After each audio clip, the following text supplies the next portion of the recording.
बाळ road line private limited मुंबईचा 74 चाकी पुल्लर hydraulic trailer Visakhapatnam Andhra Pradesh येथून इंडियन ऑइल रिफायनरी 41 मीटर म्हणजे 135 फीट लांब बॉयलर घेऊन पानिपत हरियाणाला महामार्गाचा प्रवास 15 दिवसा अगोदर सुरू करून निघून MHKS पेट्रोल पंप वराडाजवळ डिझेल भरण्याकरिता थांबला होता।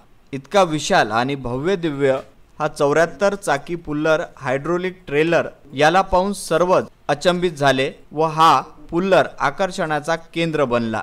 एक पायलट गाडी सोबत आहे। महेंद्र यादव व शाहिद अली दोघे सुपर चालक असून 6 सहकारी मदतनीस म्हणून आहेत। पायलट गाडीवर एक चालक व एक सुपरवायझर आहे। दररोज 70 ते 80 किलोमीटर अंतर ही गाडी चालत असून एका महिन्यात हरियाणा राज्यातील पानिपत येथे शीताफितीची कसरत करीत हा पोहोचणार आहे। सध्या अर्धा प्रवास पूर्ण झाला अशी माहिती दोन्ही सुपर हायड्रोलिक ट्रेलर चालक महेंद्र यादव व शाहिद अली यांनी व्हीसीएन न्यूजला दिली। Bureau report VCN news.